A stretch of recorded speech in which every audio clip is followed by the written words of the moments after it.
Normal. Adjective.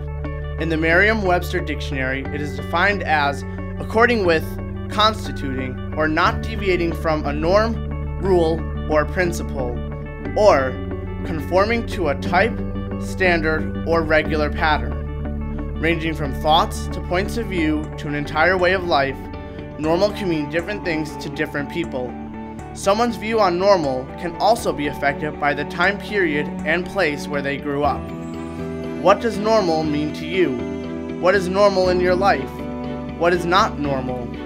How is this different from what other people consider as normal? Is there one true normal? Is normal normal? I guess normal is what everybody agrees to do, agrees to say, agrees to think. Typical behavior from everybody, the way the system runs on a day-to-day basis. Normal is only what that society does, so what that society does mostly is normal. But that's why there's normal. If there weren't different norms, then you wouldn't have different societies. Because there are different societies, there are different norms.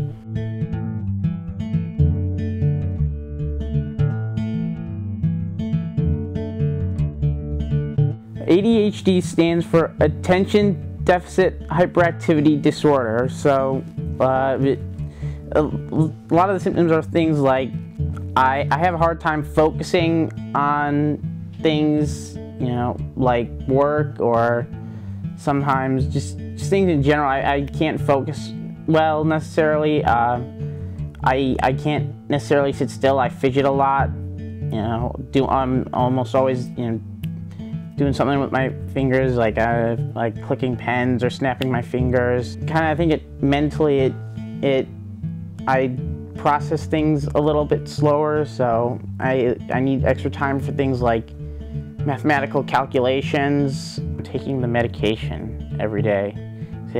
That really dictates when I have to, you know, get up and eat in order to get to bed at night.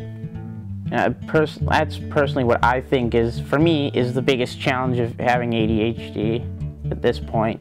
Because I think, other than that, I think I've kind of learned to live with it pretty well. I don't really think of myself different negatively. I just, at this point, you know, I do think of myself different because of it, but just in the fact that that's just part of, you know, it defines who I am. It's just part of who I am at this point. It's not different, you know, like I think I'm weird or anything. It's just part of who I am.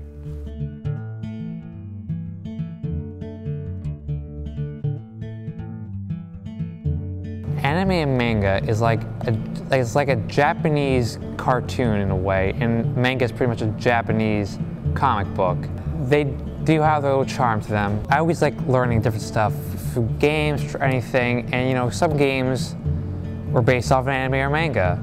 So I want to know, I guess, their origins, and like intrigue me. So I want to see any kind of manga or anime there ever was at any time, really.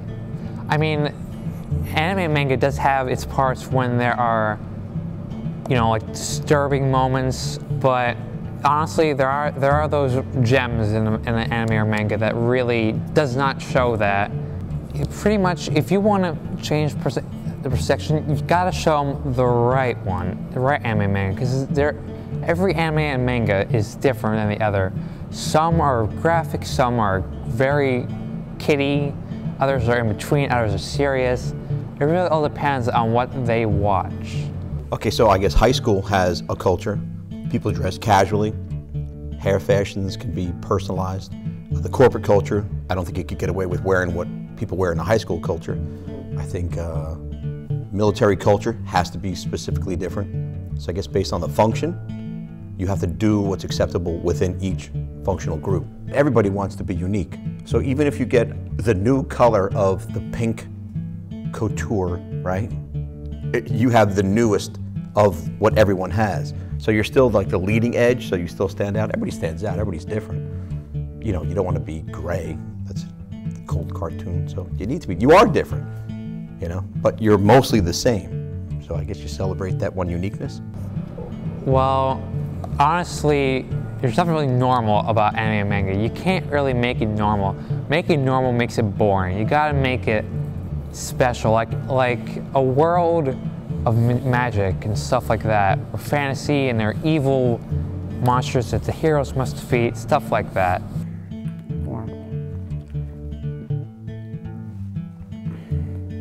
Well, I mean, there's, you know, you can have a normal day or a normal personality or normal dress or normal eating habits. Like,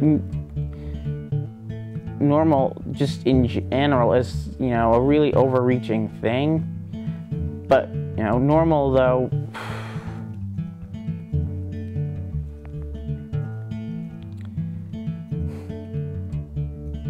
I don't know. To be honest, I don't really know if there is normal because you know, everyone is so different, which is a good thing. You know that, you know, I mean, because people are so different, I don't know if there really is a normal, because for something to be considered normal, it would have to be pretty much generally accepted that, you know, that's the way things were. But because people are so diverse, you know, you really can't necessarily say something's normal. It sounds kind of cheesy, but, you know, you know, differences are not normal things that, you know, make us who we are. I guess comfort. You know, whatever you're comfortable with. You know, you can dye your hair. You're going to get pushback from people, but how much pushback? You know, as far as you're comfortable, are you going to pierce your nose all the way through with a bar like this? There's some discomfort there. How much your parents push back, how much the school pushes back. So how far does that, you know, nail need to stick out before it really gets hammered down? So I think people set their own comfort level with how much discomfort they can have in a society.